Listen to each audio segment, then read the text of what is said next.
Hey everybody, I am Greg Meyer, and this is Our Shot. Thank you for coming back for Our Shot episode 2. Our Shot is a web series, a Facebook series, something creative. We're making this up of how we use Facebook Live and other media to talk to you about organizing and mobilizing the democratic resistance and what we need to do to take back power in North Carolina and to teach the rest of the country why the democratic comeback is already underway in North Carolina. So just to remind you, we have the opportunity to build on the wins of Roy Cooper and Mike Morgan and picking up Democratic seats in the North Carolina House of Representatives. And in 2017 or 2018, when we have legislative elections, we have the chance to win more seats with better maps based on a court victory that we've won that will give us non-gerrymandered maps, or less gerrymandered maps, hopefully. If we can show people how to win in legislature here and we can pick up enough seats, then we can have nonpartisan redistricting. And with nonpartisan redistricting, we can have fair maps for Congress. And if we have fair maps for Congress, North Carolina can send more Democrats to the U.S. House of Representatives and help us take power back there and fight back against the Trump agenda. Our shot is just an opportunity to help everyone around the state think about what are we doing and saying, and what's the action that we need to be taking during the next couple of years. On today's show, we're going to be talking about messaging and mobilizing, because after episode number 1, those were the two topics that we got the most questions about. And this is really going to be not just about Greg Meyer, but our shot. We're going to be talking about the role that all of you are going to play, because I've got people here that are already doing effective messaging and mobilizing in their communities. And I look forward to having you meet all of our guests tonight. Let me give you 1 second to reflect back on what happened in episode 1. We had 3 calls to action in episode 1. The first thing was that we wanted people to help us recruit great candidates, and we helped the North Carolina Democratic Party launch the Pipeline Project. You can go to pipeline.ncdp.org if you want to sign up to get more information on how to be a candidate in the 2017 or 2018 elections. And we've had almost 500 people sign up. It's an amazing outpouring of people from all over the state who are interested in running for office. It's really exciting to see how many people, especially young people, and there are people who have signed up from areas where we've had a hard time finding Democratic candidates before. So that's been a tremendous success. The second thing was we asked you to start to turn outward, that it's time for us to get our communities moving. And oh my gosh, have we seen that. Think about the Women's March on Raleigh, which we're going to be talking about today. I'm amazed by all of the Facebook groups that have popped up online and how they have been engaging people in action, the amazing resistance that has happened to Trump's nominations for cabinet positions, the outpouring of support for the Affordable Care Act. You all are doing an amazing job of reaching outward and engaging people. Episode 1 was a success on both of those measures. And we asked you to help us keep our shot going if you liked it, and you did. Thank you very much. We had enough people donate to support this going that we're going to be able to go ahead and commit to doing 1 episode of Our Shot like this every month, all the way through the end of this year at least. And in between, I'll do the little ones from my camera that you see me post once or twice a week, where I'm giving you some updates on what's going on. Thank you for tuning in. Please hit the share button on your Facebook page so that all your friends can see this, and if they want to watch, they can watch this. You can do that right now if you're watching live, and if you're watching this when it's recorded, you can share it as well. That's how we get the good word out. So please hit that share button, and if you haven't already liked my Facebook page, please like my Facebook page so that you can get reminders about when episodes of Our Shot are coming out and the opportunities that we have for call to action items for you, where we're going to asking you to do things that can make a difference. One thing I want to touch on that I've gotten a lot of questions about. In the last episode, we talked about what was happening with the courts and our redistricting case for legislative districts in North Carolina, and there's been a little bit of action since the last episode in January. And we have had the Supreme Court step in and put a stay on the court ruling from the Fourth Circuit Court. And so right now we don't know whether there's going to be 2017 elections or not. We are waiting for the Supreme Court to give us some direction. It is still possible there will be 2017 elections. It is also possible that the Supreme Court will take so long to either decide what to do with our case, or that they'll hear other cases and then tell the Fourth Circuit to reconsider our case, and that would make it impossible for there to be a 2017 election. But we have to continue to be ready for possible 2017 special elections. And definitely every legislative seat in the state is going to be up for election in 2018. So either way, we're recruiting to run competitive races in the next couple years. Now, let's talk about tonight's topic. I want to start with messaging. I've gotten a lot of questions from people about messaging, and of course, you've probably been reading about Democratic messaging and how did we do communicating with rural white voters, and were we too focused on this topic or this group of people, and why were we not able to win against Trump in 2016? Well, there's a piece of this that I want to just remind you that in North Carolina, Democrats won. And so we're doing some messaging things right here. I've been really appreciative of the messaging that Governor Cooper has been doing recently. I hope you'll be paying attention to seeing the way that he is framing some of the issues that he's pushing for. We also make some kind of persistent mistakes in the Democratic Party when we do some messaging. We talk too much about policies and issues in ways that are really complicated, and we don't break them down for people. And we often talk about things in a way that if you don't really understand what we're talking about, it sounds like we're condescending to you. We've got to get away from that stuff. One person that I really find helpful in talking about messaging is George Lakoff. And Lakoff writes about how we use frames and about the frames that conservatives use and the frames that liberals use. And frames are like the big ideas, like how we talk about freedom or justice or opportunity. And I love that stuff.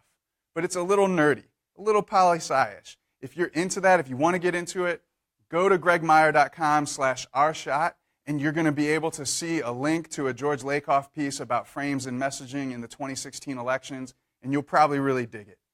But tonight, just between me and you, I want to get us down to something really simple, which is that when you look at all of the research on what we need to do about messaging, the number one thing we need to do better is we have to talk about things by starting with our values first. Not the idea, not the position, not the issue, not the policy for sure, but the values. So one thing I want to ask you to think about is, what are your core democratic values? What do you believe? How do you talk about those things? Here's my example. To me, everything that I fight for as a Democratic state representative and as just a community advocate is based in three values. Number one, families. Number two, work. And number three, schools. Here's what I mean. There are lots of policies that Democrats believe in that are really good for our families. We believe in equality because we have people in our families who need equal opportunity. We fight for environmental justice because our families need clean air and water. We push for workforce opportunities because our families need jobs. We push for health care because our families don't want to go broke over having a baby or having a medical crisis or anything else that happens in the medical system where you end up just not being able to sustain yourself. So all of that to me comes down to how do we take care of families. On work, I think about the fact that Democrats really believe in working people because we know that working people build strong communities and that it is through our work that we give to the community, that we build relationships to people, we make meaning for our lives and for the world that we live in. We really believe in the value of work. We talk about jobs too. Jobs are an economic indicator, but work is what people get up and do every day, and we want them to be fairly compensated for their work, and we want them to have meaningful work, and we want policies that make sure that everyone who can work has an opportunity to do work that contributes to their community.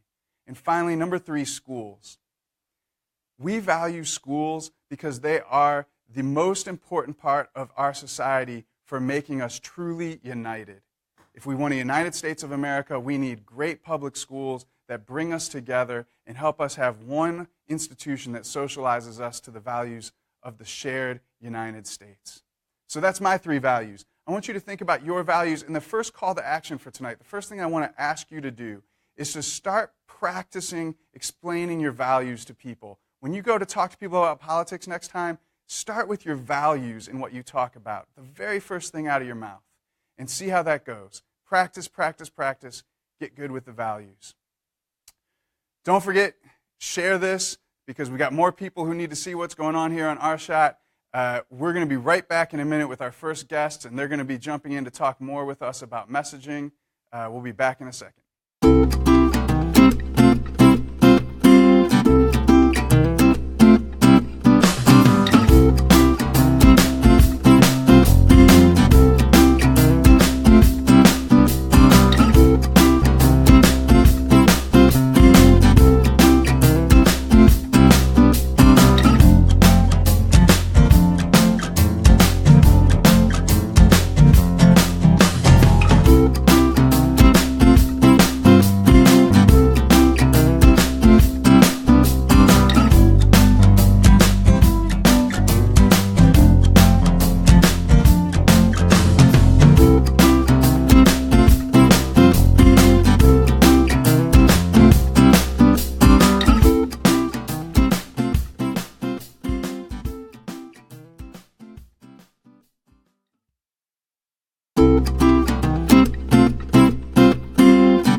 Hey, welcome back. I'm Greg Meyer, State Representative from Orange County, and this is Our Shot to talk about messaging. Don't forget to share this so that everyone out there can see it. I've got two great guests with me, my friends, Ray McKinnon and Justin Conley, here to talk about messaging. I asked these guys to come today because I think they're great models of people who do effective messaging, and because I know that you're going to have questions about messaging, and I want them to help answer some of those questions. So if you have questions, you want to put them in the comments for the Facebook Live feed. These guys have their phones up here. They're going to be checking out what you have to say and picking some questions out to answer live on air. I want to just say that Ray and Justin I asked to come here because not everybody, but lots of people, when they ask about messaging, they ask about how do we connect our messages to our faith, and have Democrats lost the faith battle in messaging? And Ray is here because he's got some special expertise in that. And then, of course, there's been lots of conversation since the 2016 election about Democratic messaging and rural white men, a perspective that Justin can own up to. So let me ask these two guys to introduce themselves. Ray, tell us a little bit about yourself and how you got involved with activism. Sure. I'm Ray McKinnon. I am from Greensboro, North Carolina, but I live currently in Charlotte, North Carolina. I am a minister over in Charlotte, North Carolina. If you ask me how I got involved in activism, it's honestly a part of who I am. It's a part of my faith journey. It's a part of the very essence of my being a voice, helping to amplify voices, speaking against injustices. One thing I always say to people is I am not a Democrat in spite of my faith, but I am a Democrat because of my faith. When I look at our party, it is the Democrats who are making sure we're speaking for the orphans, who are speaking for the widows, who are speaking for and against injustice. So I got started in activism by virtue of my calling, honestly. Yeah, no, I, like a lot of millennials and young people, graduated college after just electing President Obama, and I was inspired, and I wanted to make an impact in my community. I grew up in Franklin, North Carolina, which is in Macon County. I like to joke around. There are, I think, 3 other state capitals closer to Franklin than Raleigh. So we're way out there in the mountains. And, it was kind of, one, I noticed all of my friends from high school no longer lived at home. There was a lack of jobs. This was at the height of the Bush recession. And it was a real change from my college town and all this positive energy and all this welcoming environment to go to a rural area and have pushback on stuff that I thought was common sense and values that we pushed when we were pushing the political campaign of President Obama. And I got involved in that, and it's turned into a lot of other fun advocacy stuff for me. So it's been great. Great. So I'd love to hear you each talk about what you think your core values are that come out in your political and advocacy work. How do you think about the values question? Yeah. I mean, for me, I always go back to my favorite scripture.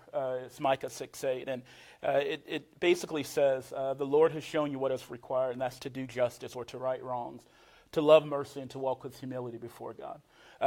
Whatever I do, I try to connect it with my faith and connect it with those things. So if I am advocating for the repeal of a law that I think is unjust, I go back to this idea of justice. If I am advocating for affordable housing, it goes back to this idea that all people have the right to be treated with equity, to be treated fairly, and to know that they each have what we call in our faith this imago Dei, the image of God. And because that's true, they deserve to know that no matter any asterisks we might put, no matter who they are, no matter who they love, no matter their status in life. So it's important that we have folks who are advocating for that. And for me as a Democrat, that's who we are, right? We are these things. We don't have to try to prove it. We just speak our message in a way that is true. And we have to know that first before we can communicate that. But we've got to have the courage also of our convictions to live out those things. Yeah, no, I think that real similarly to Ray, growing up, a lot of the values I have, I got from my parents. I had two great parents who worked more than two jobs to give me a lifestyle that was kind of outside of my socioeconomic status. It's the things you learn on Wednesday nights and Sunday mornings and how you take those values and imprint it into your work every day and how you live your life.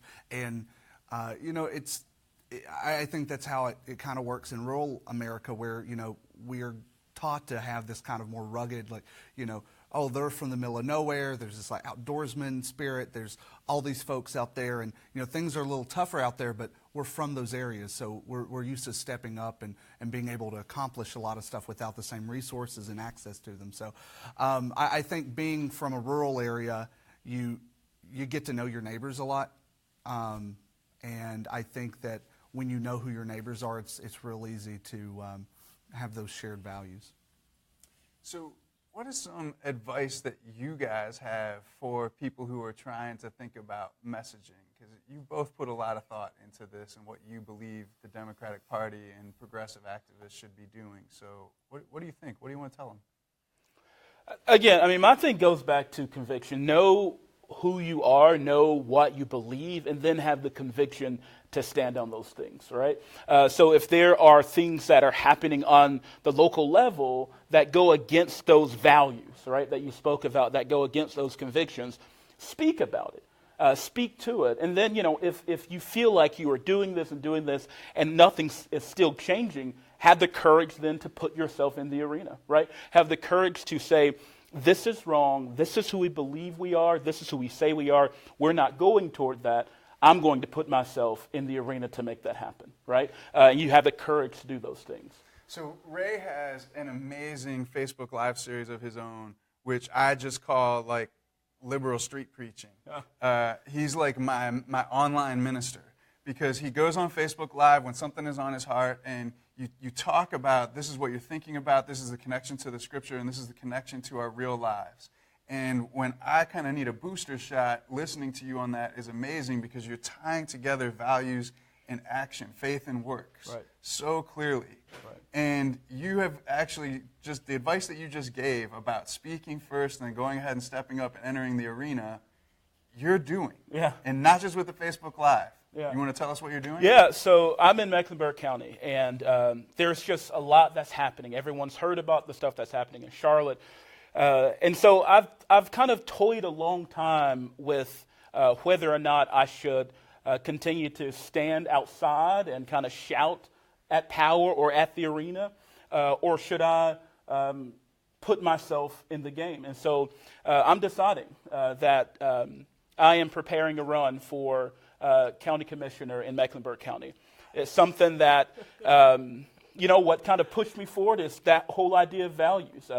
Recently in our county, we didn't have enough money for schools, but we had enough money for a soccer stadium. And I'm like, man, this is crazy. This is not a part of our values as Democrats. And it's like, are you going to curse the darkness or are you going to light a match? So I'm lighting a match and I'm going to run. So here you go. This is our shot to elect Ray McKinnon.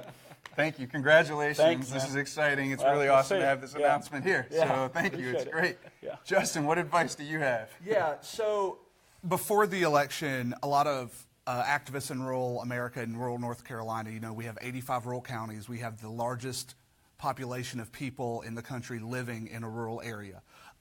by percentage in state. So before the election, people are like, you got to listen to rural folks. And we didn't feel like people were talking about it. And now after the election, it's like all they want to talk about. I think that we need to be very careful as Democrats to be sure that we can speak to issues impacting rural people. Democrats are better than Republicans on agriculture issues. They want to push things like access to rural broadband so companies in Murphy can compete against companies in Moscow. They are for public schools. And when you realize a rural school is generally a public school, that might be the only access to opportunity and education students in those mountains and on the coast can have. So we already have the value set. We may need to go fight those fights because people aren't right now. And sometimes those districts are really hard and we're not going to win. But we need to recruit better candidates, not just a warm body. And they have to know that they may lose, but our values matter. And some of these fights are worth having just to have. Because that's what we believe in as Democrats, and those are what we push. So I wouldn't say we need to throw and stop talking about other issues that the Democratic Party is pushing right now, or dismiss other people's groups to go talk to the white working class person, because our issues already help them. We just need to amplify our message all around. So, I mean, there's a certain set of people who were never going to get to vote for us, whether they're in rural America or urban America. Mm-hmm. But there's a set of people who can vote for us, or people who don't know who to vote for, that we can win over. And when you're at home in Macon County, how do you figure out who are the people that your Democratic message can reach? Well, one of the things that I was looking at data before I came on here.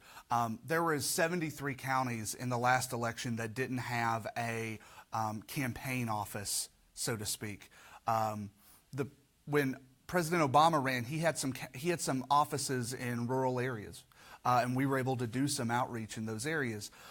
He didn't win those counties, but he cut his losses. And I think that I don't believe that there's a giant group of voters and one specific message. Like, issues in rural North Carolina are complex, and they should be treated that way. There's not a simple message that will resonate, and magically people who have voted for conservative Republicans their entire life will magically vote for our party.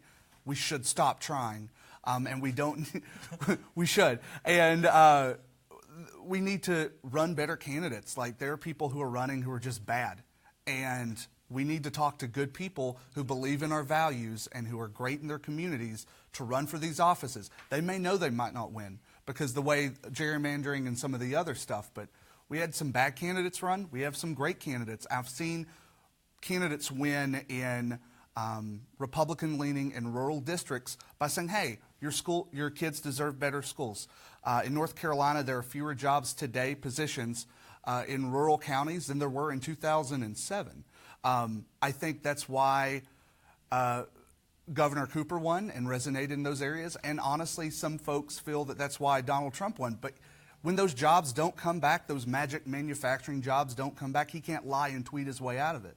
So I think that we have an opportunity if we show, hey, we're for rural investment. We are for economic investment in your counties. Let's get together and work on how we can do some really great things in rural North Carolina. You said schools and work were two of the big things in there, so families, I'm sure, too. Yeah. Let's take a couple questions before we get out of time on this segment. What did you guys hear? What's on the questions that you're interested in?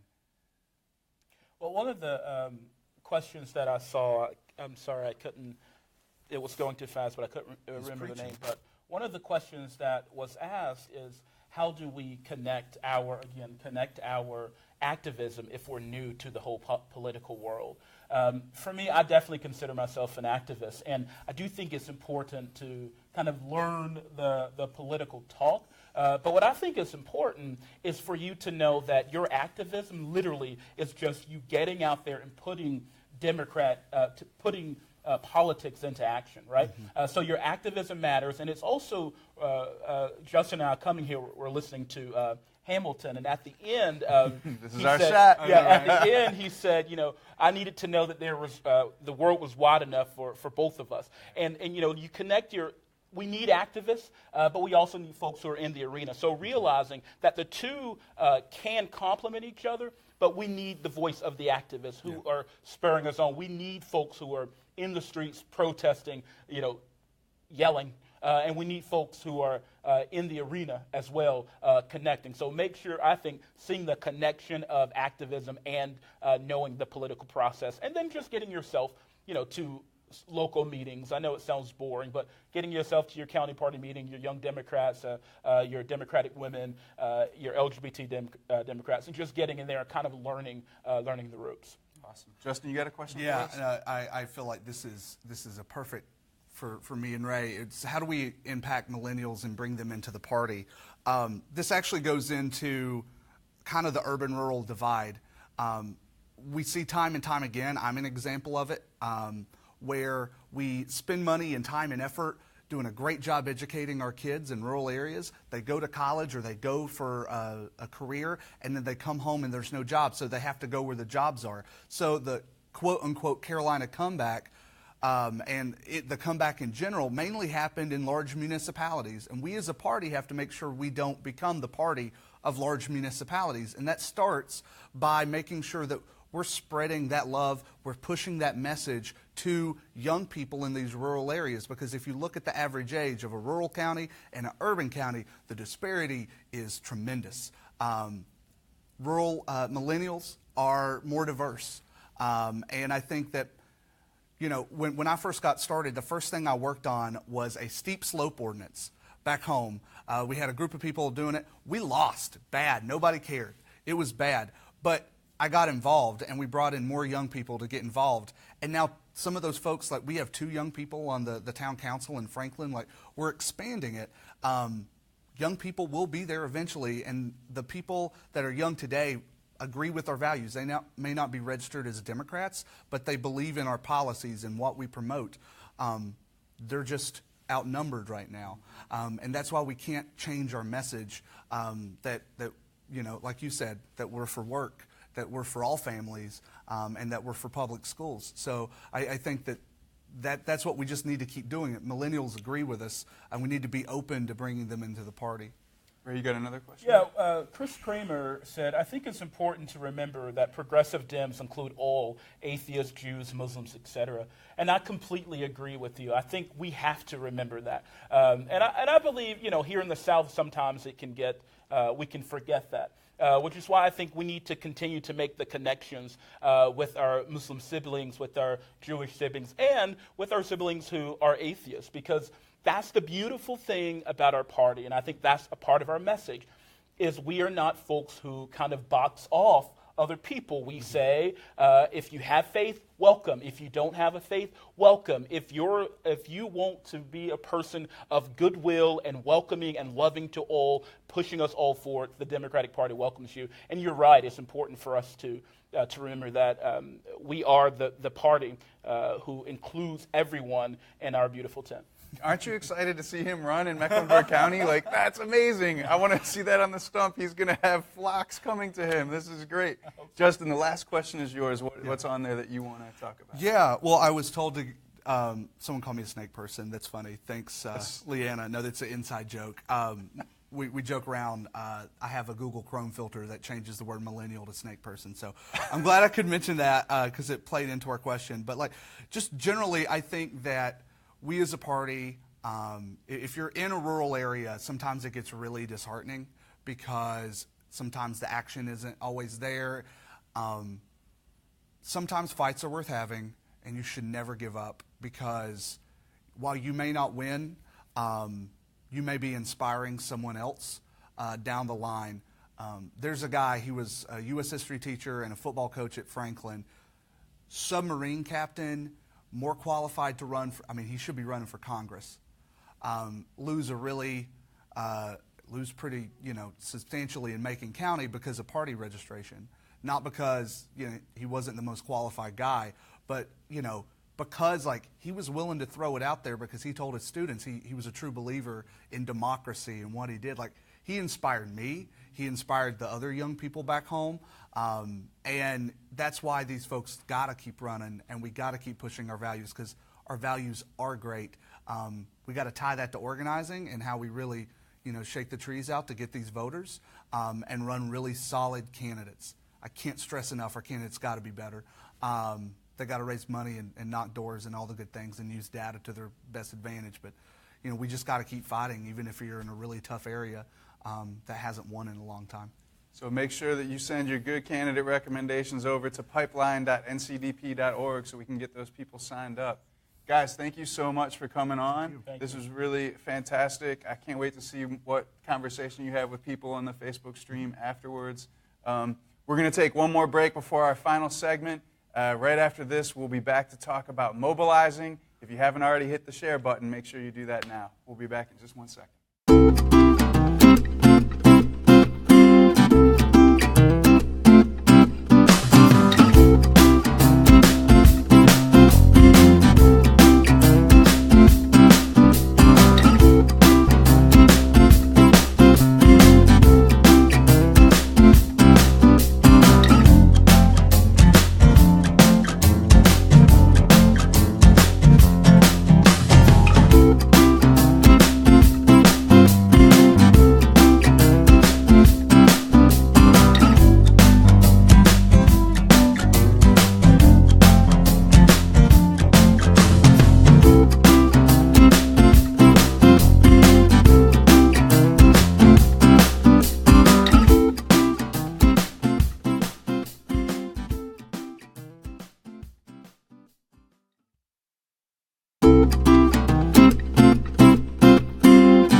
Welcome back, everybody. This is our shot to talk about mobilizing. I'm Greg Meyer, and with me I have Carly Jones and Tara Romano.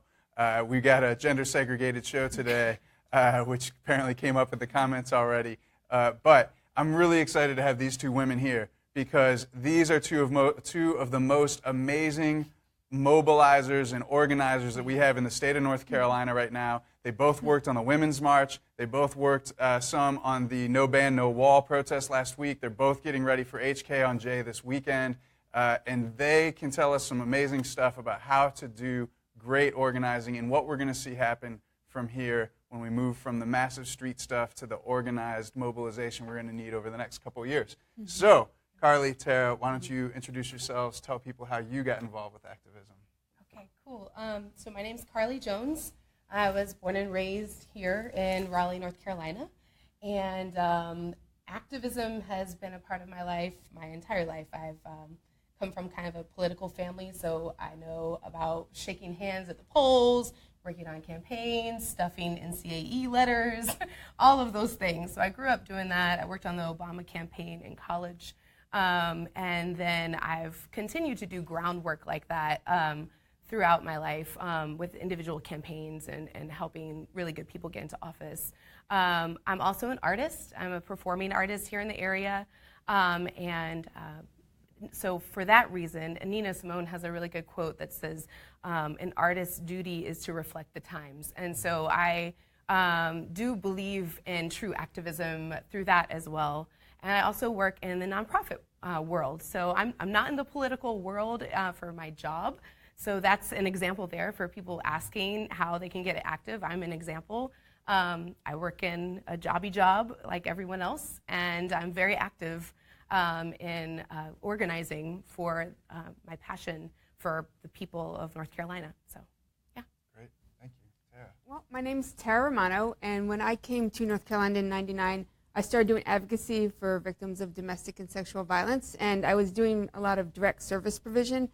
And I started to wonder about how policy impacted the experiences of survivors of domestic and sexual violence, which took me to this coalition called North Carolina Women United, which is a coalition of about 30 organizations across the state that takes a gender lens to policy and then looks at how these different policies intersect and impact women and families in North Carolina. And so I joined that board, and I'm currently president of that board. And through that work, I got really involved in the movement here in North Carolina, which I think is a really vibrant movement. I think it's one of the most vibrant ones in the country. And from there, I joined NARAL Pro-Choice North Carolina as the executive director last year. And so that is what brought me to this work. Great. So I was at the Women's March. It was amazing. It was so uplifting to me as a state representative and as a father and as a husband. And I just had such a joyous time being with the people there. How did we get that? What you guys organized that? Like, tell a little bit of the story of how that happened and why you think we ended up with such a massive turnout here in Raleigh. It happened the day after the inauguration, the day after President Barack Obama's last day in office. And so I think everyone across the country had some feelings about what's to come in our country, in our state. And so because of that, that's why I got involved. I wanted to do what President Obama said, which was show up, dive in, and stay at it. So I did that as much as I possibly could. And what's beautiful about the way we put that together is there are some women of the organizers who are connected to various organizations, NARAL, Jews for Justice, Progress NC, but then there are also other just very concerned citizens. And we were all different races, different religions, different generations, and that was the beauty of it. It was truly a grassroots effort. And we only had about 5 weeks to put it together because we started planning it right after the election. And so we were all very happy with the outpouring of support. We had some really great speakers lined up from various organizations, and our actual motive for the march was to get people plugged in. Our theme was Women Mobilize North Carolina. And it still is our theme, Women Mobilize North Carolina. And to plug people into already working organizations that are doing such good work in our communities. Tara, I don't want to. Yeah, you got lots of NARAL, exactly. Right, in North Carolina Women United and so many other groups. And so when I first joined up with the women who were doing this organizing, it was a lot of women who were unaffiliated with organizations, which I thought was great, really grassroots. And then, bringing in those of us who are affiliated helped because we just had experience like just doing these kind of rallies, and also connections to bring in lots of people, help get the word out. And we were really, a lot of this was done on Facebook, like it was around the country. And so, we were like, said 10,000 people said they're going, another 10,000 interested. So you usually pick about, half of those people will show up. So we were planning for about 5,000 people. And it turned out, we think between 20 and 30,000. And it was just fantastic. Yeah. I mean, it was exciting. And I think coming the day after the inauguration, when a lot of people maybe were feeling a little sad and dejected, there was so much value, I think, in bringing people together to feel like we have a lot of people who feel similar as we do. And we are all coming together, and we are using our voice, and we are making sure that we are heard. And so there was a lot of value, I think, in having all those people come out and feel really positive. It wasn't like we were there, with a really negative message. We were positive. We feel hopeful. We feel like we can do a lot of good things in our country at this moment, and we're coming together to say that. So it was fantastic. I mean, it was really exciting. Lots of great energy. Speaking about our values, that's really what we're focusing on, what you're focusing on. And I think a lot of people are saying, oh, well, that was just a protest, what happens now. But from the very beginning, our goal was to hook people into organizations that are doing work, to activate them. And we got those people's names and listservs, and we're going to be using that. It's not a moment, it's a movement. Exactly. So talk to us a little bit about what's coming next. Like, what are you thinking happens with trying to organize all this energy over the next couple years? It is a lot of energy, and we really don't want to lose this opportunity for people to feel, everything I do isn't working, or it seems like the laws, they're still passing these bad laws that I don't like. And so we want people to understand that it is a long game, that change does not happen overnight. And part of that is looking at history. You look at past movements, the civil rights movement, women's rights movement, like they were not done in just 1 year.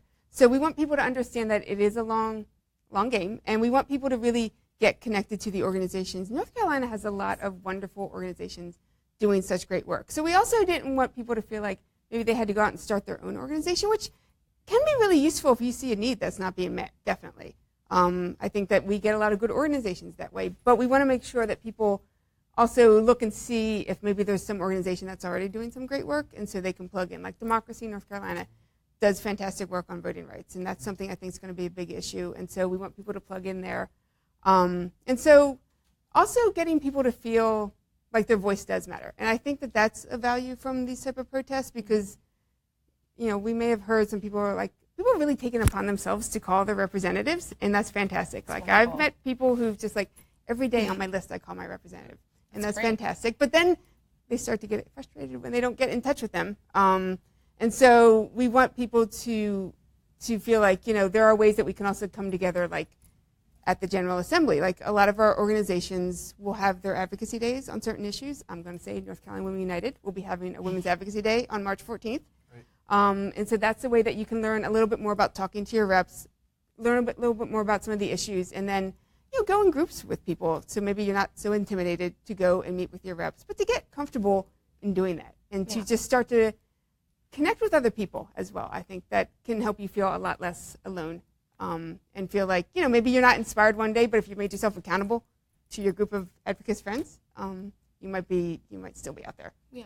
Mm-hmm. So call to action number 2 for tonight is exactly this. We want everybody out there to pick at least one organization that works on an issue that you care about. Yeah. Sign up with that organization. Get on their email listserv. Find out what they're doing to advocate and how you can be involved. Get ready to volunteer and take action in the ways that they need you to, and donate to help make sure that they have the staffing and support that they need to be able to mobilize people. And on our website, on gregmeyer.com/ourshot, we've listed some sample organizations for you to sign up with. I asked all 4 of our guests tonight to list some of their favorite organizations so that you can see those. And also, there's a huge list of organizations that were partners with the Women's March on Raleigh. Yeah. And if you love that big crowd excitement, then come out this weekend on Saturday morning here in Raleigh to HK on J, the annual march of the Moral Mondays movement, the Forward Together movement, and you'll get to be with another 20,000 people. It's a lot of fun, and there will be dozens and dozens of organizations there that you can connect with as well. So let's take a couple questions. Did you guys catch some that you wanted to answer? Yes, there was a question about, maybe Tara, you and I can both try to answer this. Okay. Taylor asks, how do we message and mobilize in an inclusive way that conveys both authentic urgency and keeps involvement high? And she's worried about outrage fatigue. That's a very good question. And I've heard that question a lot. I do believe we're in a new era of protests. Mm-hmm. We are in a new, because of everything, all the craziness that's happening in our country and in our state. And but I do believe that protesting is a very effective tool when combined with advocacy work behind the scenes. Being publicly called out is an effective tool.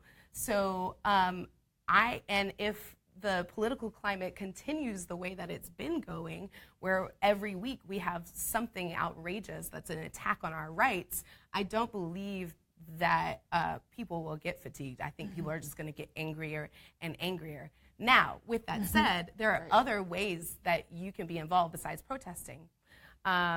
Protesting is not for everybody. You can, like Greg said, is get involved with your with an organization that you're passionate about.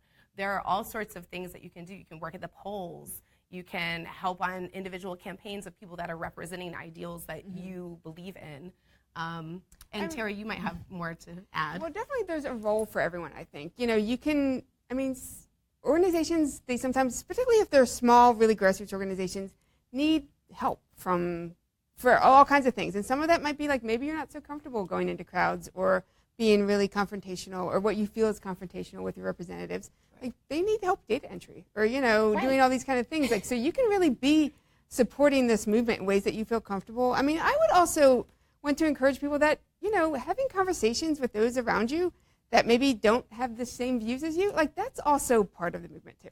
Like we, sometimes it's like we're winning, 1% at a time. That's right. Start with your values. Exactly. And then have the conversation. Yeah, and I think, and that also, once you start doing it, you'll realize how much easier it gets and how you feel a lot more comfortable sharing those values, and then maybe you're ready to escalate, to try something new, to talk to your reps, or to speak at a rally, or to throw a rally yourself, all kinds of things. The great thing to me about getting clear about your values in these conversations is if you get down to really simple values, like families, or justice, you very often find that whoever you're talking to also has a way to link to that value. You get to the common ground more quickly. It makes the conversation much more easy. I do want to touch on another, you mentioned families. I do want to touch on a couple of myths about protesting that I've heard from people who may not be as politically active, or this is their first time. That was the beauty about the women's marches. We really did draw out people who it was their first time being at a protest, and that's so exciting. And as a party, we really need to harness that energy and figure out how to build our base. But one thing about that is, a lot of people say, "Well, can I bring my children? I don't want to put them in danger." You guys, at both rallies that I helped to organize, that we both helped, were the No Ban, No Wall and the Women's March. We had children's activities, and I'm a big believer in teach them while they're young, this is, people need to remember, this is your right. We hear people talk about our rights as Americans often. Well, this is one of them, to speak out publicly. And your freedom of speech. And so that's another thing. A lot of people are saying, well, I don't want to get arrested. A lot of these marches and a lot of these rallies are very organized, okay? So you don't have to worry about that. As Zero arrests nationwide at women's marches, right? Right. Zero arrests. Exactly. So I do want to debunk those two myths. Protests are safe, for now, at least. And I hope they continue to be safe. Tara, do you have a question that you wanted to answer? Yes. Something you wanted to weigh in on? Yes. Is my friend Lynn asked this question about people who are new to activism. And one of the things that came up this election cycle was we saw a lot of really overt racism and xenophobia and Islamophobia, homophobia, sexism, misogyny. And so we're bringing in all these new people and wanting to, we do exist in these cultures, and we might perpetuate some of these same things without meaning to, because we are existing in a culture that there's a lot of racism in our culture, and a lot of sexism. And so Lynn was asking how you come into this movement and being part of movements that maybe you haven't been a part of before and you don't necessarily really understand what all the ins and outs are of immigrant rights or Islamophobia, and then making sure that you don't also sort of perpetuate some of those same things as you're trying to be helpful. And I think we can see that, sometimes people. And this is such a great opportunity because we have all these people who came out for the airport, for all those airport protests around the country, and who came out for last week's rally. They hadn't really been involved with those types of issues before, but they're starting to realize that it's all our same struggle. And I think it's just important to hear the voices of those being impacted the most. Definitely. I think that's the best way to lead going forward. Is you're going forward, you're new to this, listen to those around you. That's what I think we saw in the elections. People were not being listened to, and people have not felt, people who voted for different parties, they still felt they weren't being listened to. And so I think that's something that we hope that our movement can really focus on, particularly the people who are impacted the most, making sure that they are leading what we're doing. They know best what is going to be helpful to them, and then using this as an opportunity to really, truly widen that tent, where we all feel really, really welcome in that tent, because we are valuing all of us, and we are standing up on those values, not just saying it, but we're standing up for that. We're such a diverse party. Ray mentioned it earlier. To me, our party looks like America, which is a beautiful thing. It can also be a divisive thing if we aren't careful. And so I think to piggy on to Tara's point, we need to listen to each other, be open to each other's differences, and work together, because it can also be a very powerful tool, the fact that our party is so diverse. So I think that's something that we all can do a better job of doing, is listening. Yes. We talked about that in episode 1, about the importance of starting with listening to be able to make connections, adding on your values, and eventually we're going to get to the place where we have people engaged and they're ready to work with us. Tara, Carly, thank you so much for coming on. It's great to have you here. We're almost ready to wrap up here, people. 3 calls to action tonight. Number 1 was on messaging. that we wanted to get you to practice speaking from your place of values first. Practice, practice, practice. Second call to action, find an organization that is working on an issue that you care about. Get involved with them. And the third call to action is please help us sustain this work.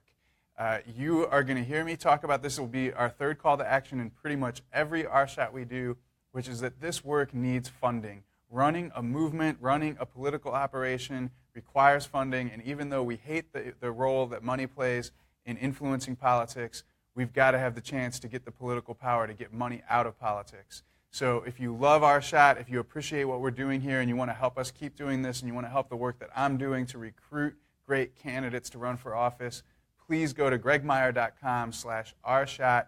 If you can donate $17 or more, I'm going to get you an RSHAT sticker. I've got a bunch of them in my pocket right here. If you already donated, I just put your sticker in the mail yesterday. Anybody who sends in new donations, we're going to make sure that you get a sticker as well. And just know that your financial contributions are going to make sure that we sustain all of this mobilizing effort.